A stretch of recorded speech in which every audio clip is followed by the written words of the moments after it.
Hello! We are Kevin Baum, a philosopher and computer scientist, Markus Lange, who is an organizational psychologist, and I am Sarah Sterz, also a philosopher and computer scientist.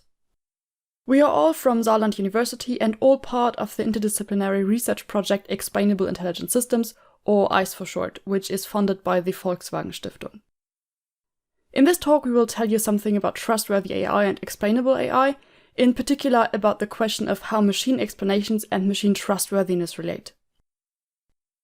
For this, we will first fix an operationalization of the concepts trust and trustworthiness that are suitable for our context, and we will answer the question of why trustworthiness is important. Then we take a look at trust in machines from an empirical perspective, and finally forge a bridge to explainability. Let us first talk about what we safely know about trust and trustworthiness. Trust is an attitude of a truster towards a trustee, so it is an attitude towards someone. Trustworthiness, on the other hand, is first and foremost a property of someone, namely the property that it is warranted to trust them. Okay, but what is trust then? Trust is usually said to be reliance plus something else. And now the question, of course, is what this something else would be. But here, the consensus on trust unfortunately already ends. In a bit, we will return to the question of how to fill the gap we have there, but before we do that, we will first take a look at trustworthy artificial systems. Depending on how we fill the gap of something else, we can get trust and trustworthiness conceptions with which we could not correctly, or not even maybe meaningfully, say that someone trusts a certain artificial system, or that a certain artificial system is trustworthy. Then it would not be even a conceptual possibility to have trust in AI or to have trustworthy AI, respectively. We, however, advocate that we should try to find useful and well-justified operationalizations of trust and trustworthiness that also apply to AI. Now, why is that? Why don't we just say that applying the terms trust and trustworthy to machines is misguided, or so? Because we, at least by now, speak this way. We do say that someone does not trust an algorithm, and above that, we will later see that what appears to be human trust in machines can be measured by psychologists. It would at least be very unpragmatic to brush all of that off as, yeah, well, people don't know what they're talking about, it's just not real trust. Instead, the phenomenon in question is, at the very least, trust-like enough to treat it very similarly, and it arguably is even similar enough to trust and trustworthiness to actually call it that way, trust and trustworthiness. Both of them are much debated, and many and very different definitions, explications, and operationalizations are out there, some of them incompatible with others. For the scope of this talk, we will attempt an operationalization that is inspired by the debate around the topic, but that is not directly taken from this debate. So the following is a distillation of the spirit of different accounts, modified such that it applies to artificial systems. Let us take a look at a list of things that are each necessary for trust of X in Y regarding a matter in a context, and that are arguably jointly sufficient. And that's going to be our operationalization. We have already briefly seen the first component before, reliance. X relies on Y to bring a competence into effect in a matter in a context. We understand competence here very broadly. Granted, in a narrow sense, artificial systems might not be the kind of entities that can have competences. But we understand it as something like can successfully perform a task of a certain kind, or so, which is something that we can ascribe to artificial systems without running into greater problems. A physician, for example, might rely on a recommender system to select the most suitable drug for a certain patient. That is, they rely on it to bring its recommendation competence into effect. Implicit in this reliance might be something else, belief in the competence. So X believes in the competence of Y in the matter in the context. The physician might believe that the recommender system actually has the competence to recommend the most suitable drug for the patient. Next up, the truster must believe that the trustee will bring the competence to effect, or at least that it is sufficiently likely that they will do so. We call this belief in execution or belief in successful execution. X believes that it is sufficiently likely that Y can and will bring the competence in the matter to effect in the context. Trust usually presupposes that the truster thinks that the trustee is sufficiently willing to bring their competences into effect in the matter that they are trusted with, or alternatively, that the trustee has a certain positive attitude towards the truster. Machines, of course, don't have intentions or attitudes, so they cannot be willing to do something or have a certain positive attitude towards someone. But the good news here is that their prima facie is not much indication that we should say that we cannot trust machines just because we cannot meaningfully doubt their intentions. Much less suffices here. What we arguably really need is that the trustee is believed to be sufficiently likely to exercise the competence. And that's unproblematic with artificial systems. To come back to our example, the physician believes that it is sufficiently likely that the recommender system will actually do what it's supposed to do and make good recommendations. This probably is usually the case, but it does not have to be the case. If they expected a major power outage, for example, it might be that they would also expect that the recommender system will be down and that it won't do its work. Also, if the physician knew that the patient had a certain condition that made the recommendation unreliable, they might not have an according belief. Lastly, we have vulnerability. X is vulnerable to a certain degree if X relies on Y to bring the competence to effect, but Y fails to do so. This point is often associated with betrayal, but yet again, artificial systems can't betray, at least not in a strong sense. However, it is completely sufficient for us to just assume a certain vulnerability of the truster. The physician, for example, will perform a worse treatment on the patient if they follow a bad recommendation. Given that the physician takes their job seriously, they are vulnerable to bad recommendations, in the sense that they will do a worse job if the recommender system fails. Okay, so now we have an operationalization of trust that needs reliance, a belief in the competence of the trustee, a belief in the successful execution of this competence, and a certain vulnerability. Now we can also operationalize trustworthiness. We just have to ask ourselves, what warrants trust in the above sense? Our operationalization of trustworthiness of Y regarding a matter in a context goes as follows. First, the potential trustee must have a certain competence. Or rather, the potential truster is justified to deem it sufficiently likely that the potential trustee has sufficient competence in the matter in the context. And second, we must have successful execution. Or rather, the potential truster is justified to deem it sufficiently likely that the potential trustee can and will bring the competence in the matter to effect in the context. The recommender system, for example, is trustworthy to the physician if they are justified in believing that the system is both sufficiently likely to give a good recommendation for the patient and that the system will actually do so. Then, the system is trustworthy to the physician. So even though trustworthiness is a property of the potential trustee, it is still relative to a potential truster. If X had absolutely no way whatsoever to form a justified belief about whether Y has a certain competence, then Y will not be trustworthy to X. So our operationalization of trustworthiness has two components. Namely, that the potential trustee believes it to be sufficiently likely that the potential truster has 1. A certain competence, and that they 2. will successfully execute it. Now even more things fall into place. We can answer the question why trustworthiness in artificial systems is a worthy goal and why trustworthiness is so important. When we use a machine in a certain context for a certain task, we want it to be sufficiently competent in this task. The physician, for example, wants the recommender system to be competent in recommending treatments. And not only do we want the system to be competent, we also want to have at least a justified belief that the system is competent. So the physician needs to be able to form a justified belief that the recommender system is competent. And this exactly is the case if it is trustworthy according to our operationalization. So from our operationalization, we can immediately see why trustworthiness would be relevant. Trust and trustworthiness are not only philosophical concepts, though. They also have, rather unsurprisingly, a psychological dimension. Markus will now tell you how trust is actually conceptualized in psychology and what psychology has to say about trust in machines. Yes, indeed. These conceptualizations fit nicely to trust conceptions in psychology. Trust is a very big topic in psychology, as you can imagine. For instance, we have a big field of research investigating interpersonal trust, trust in automation, or even team trust. Throughout these fields, there's one definition of trust that has received a lot of attention. It's the definition by Meyer et al. 1995.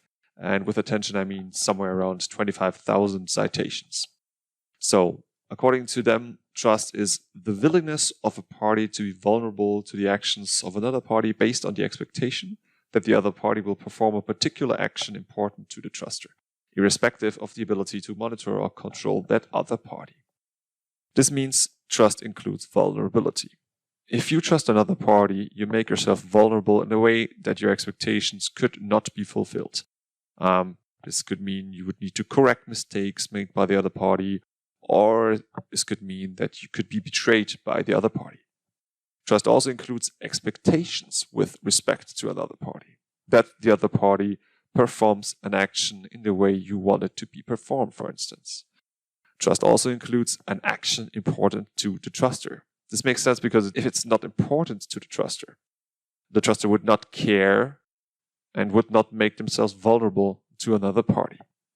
And sure, trust also includes uncertainty, willingly giving up control.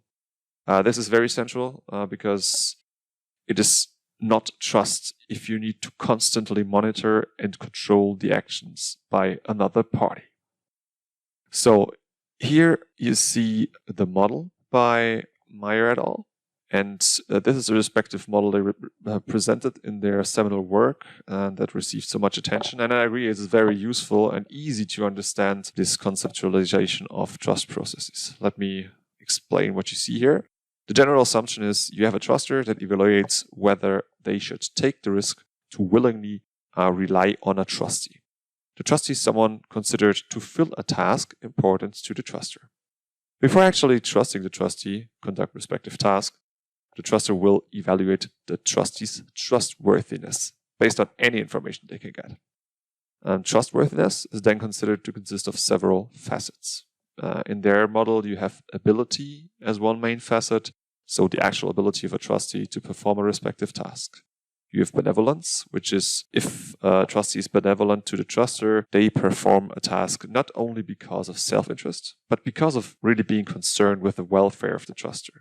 The trustee wants to help the truster.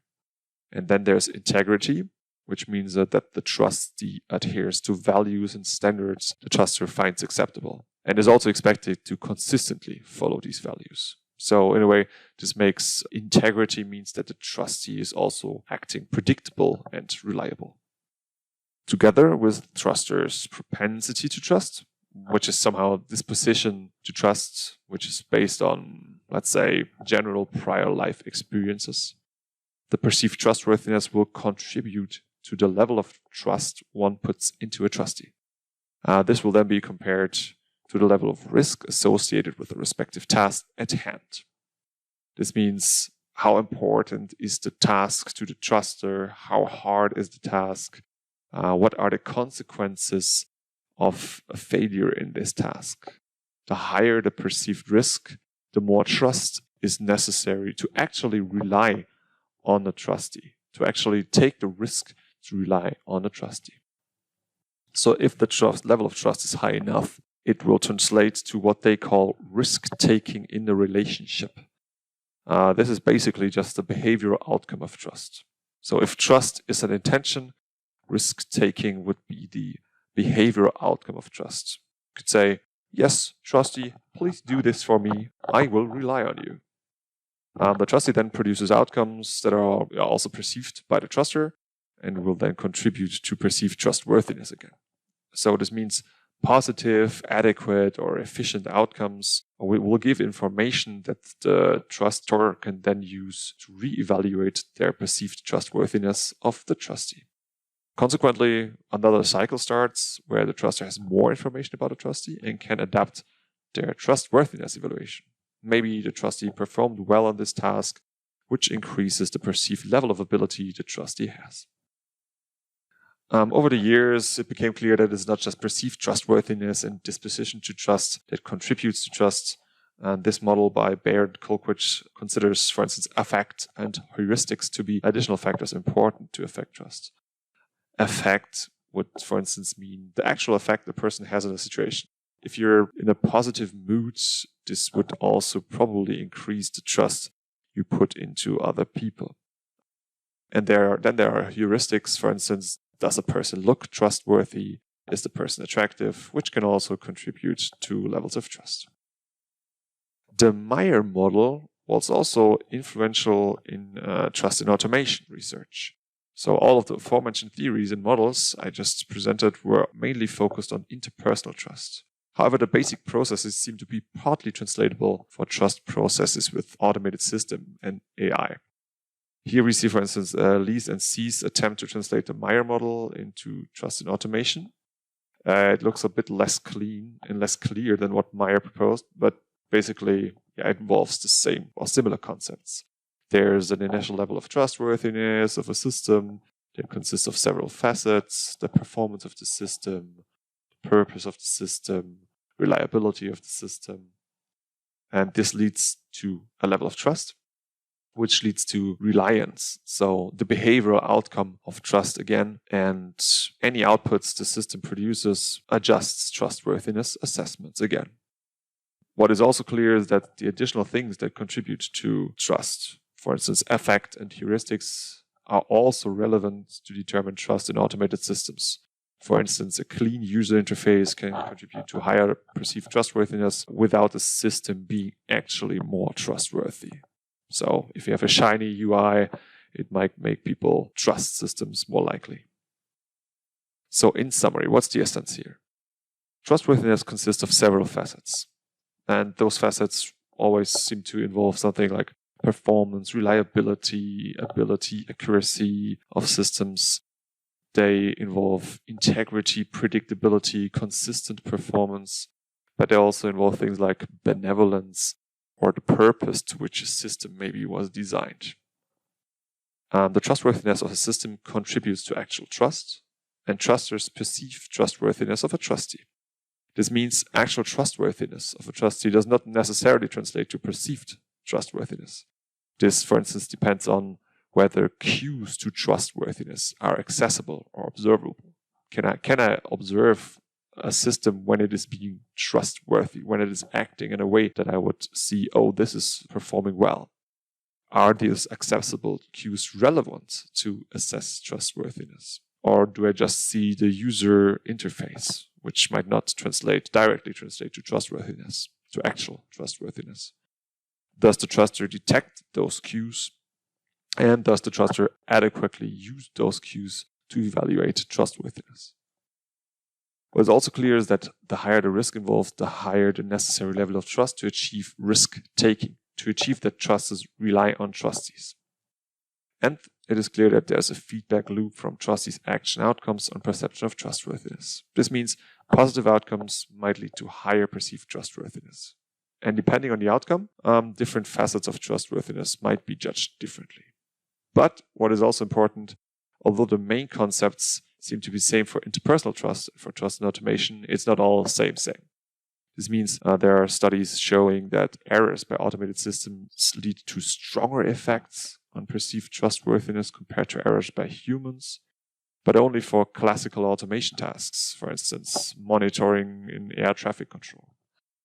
And that there are also studies that show that errors by automated systems lead to less negative effects on perceived trustworthiness compared to errors by humans in tasks such as personal selection.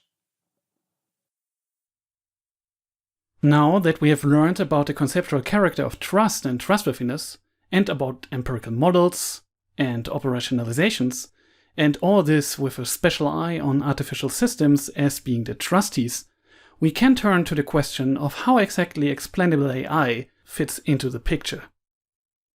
The general idea is that explainability and several other related properties within the same ballpark like traceability, explicability, interpretability, transparency, and many more, which are in many cases not defined, characterized, or distinguished carefully and precisely and properly, are somehow important preconditions, potentially necessary conditions for trust and many other societal desiderata.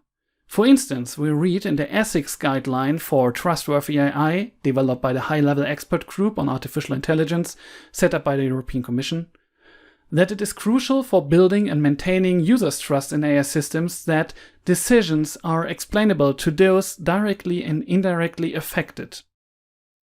Similar statements can be found in many XAI research papers. For instance, in the paper Why Should I Trust You? Explaining the predictions of any classifiers by Ribeiro et al. From 2016, we read, "Understanding the reasoning behind predictions is, however, quite important in assessing trust." This paper, as important as it is, given that it introduced the well-known LIME technique, it remains a non-trivial question how explanations that LIME generate indeed help assessing trust. Also, it remains not obvious how it helps understanding the reasons behind predictions and in what sense it does, if it does so. Finally, is understanding the reasons behind these predictions really quite important, as the paper puts it? These are clearly questions that go far beyond computer scientists' expertise and which call for interdisciplinary research. The question now is, do all these claims make sense? And if they do, how does this relation work? In other words, how does explainability fit into these models and the conceptual findings presented by Sarah and Markus earlier in this talk? In order to discuss questions like this in a systematic way, we started our project ICE, Explainable Intelligence Systems, funded by the Volkswagen Foundation. It is motivated by the general observation that very similar questions arise for different societal desiderata as well, may it be questions of accountability and responsibility, or the ability to contest decisions, or enable people to identify unjustified biases in systems. Thus, the central research question of ICE is, in what ways should intelligent systems and their behaviors, properties, outputs, etc. be explainable to meet important societal desiderata? Starting 2019 with a planning grant, we developed a general framework to better understand these relations. Explainability, according to our framework, does not intermediately contribute or enable the fulfillment of these desiderata. But it does so by enabling some sort of understanding that then, either on a conceptual or an empirical level, enables this fulfillment. In other words, the relation between explainability of a system or its outputs is mediated by understanding the systems or its outputs. All this is further complicated by the fact that all these relations are moderated by numerous contextual parameters like time constraints, stakes, degree of automation, roles, competences, and background knowledges of the addressees of explanations, and many more. Our framework allows to argue and hypothesize about many important questions. For instance, how different XAI methods can help to understand different aspects of the system in different contexts. Here, understanding is not to be understood as a monolithic concept. Instead, one will need to distinguish different kinds and degrees of understanding, where some are purely to be understood in operationalized and pragmatic terms. Thus, one central question will be for each and every societal desiderata, understanding in what sense is necessary or sufficient or contributes to fulfilling this or that societal desideratum. For instance, trust. Existing insights, let it be conceptual necessities or empirical models of the related concepts like trustworthiness and trust, can be latched on the framework and, in this way, allowed to take existing approaches into account. As it will become clear in a second, ICE is really an interdisciplinary project deep down. It involves people from very different fields, from computer science, the law department, applied psychology, and practical and theoretical philosophy. So the question now is, make these initially given statements that explainability somehow contributes to or is a necessity for trustworthy systems make sense? And if they do, how does this relation work? In other words, how does explainability fit into these models and the conceptual findings? This seems like a question that is grind for our mills. The original claim was, understanding the reasons behind predictions is quite important in assessing trust, from Ribeiro 2016. But what competences of whom characterize the understanding relevant to justify trust, and what are the relevant contextual parameters? plausible hypothesis based on what we have learned in the first part of Sarah and Markus could be: the doctor's trust to the system's recommendations depend on the doctor's competence to assess the ability, integrity, and benevolence of the system. For instance, whether it is able to take into account relevant features of the patient or not, whether it is reliable for a broad range of patients without, for instance, unjustifiably discriminating against some group. A second hypothesis might be that higher stakes raise the bar for the sufficient level of these competences. Temporal constraints will loosen the competences with respect to a specific recommendation, but the general understanding of the system ought to be high if the system should be trustworthy enough to be sufficiently trusted as such in order to be permissibly applied in high-stake, temporally constrained situations. The patient's trust towards the doctor's judgments, based on the system's recommendation, should depend on the trust into the doctor's ability, and so on. Remember the first hypothesis. In order to find answers to these questions, we need to ask how to measure these competences. Finally, we need to check the existing XAI methods. Which XAI method prove useful to enhance these competences? Are there any methods sufficient for doing so? If not, can we find some? We are planning to tackle at least some of these questions in our oncoming research. However, there will be always some more problem to research on. For example, we can talk about trade-offs of XAI. While explanations can lead to more adequate trust, they can also convince people to trust into systems which are not trustworthy. Overtrust and the ability to competently calibrate trust are certainly a potential issue. Explanations can make decision processes less efficient, and explainability constraints might rule out especially accurate systems, for example such based on deep learning or artificial neural nets. Also, there are meta-trust effects that one could further investigate. Does Explainable AI help decision makers to be better able to explain, justify, etc. their decisions to decision recipients? Will this lead to higher trust in human-system collaboration? The final goal of ICE, then, is to answer such questions for different societal desiderata in a systematic way. The result of this should be a framework we call explainability in context.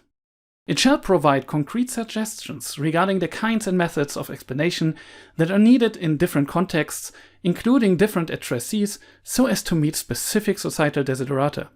It will be geared towards guiding future research and policymaking with respect to intelligent systems, as well as their embedding in our society. If you're interested in the details of our research project, we recently published a paper on the general framework. Thank you for listening. If you're interested in our project or have any remarks, do not hesitate to contact us. You find all information about us and the project under ice.science or under explainable-intelligent.systems.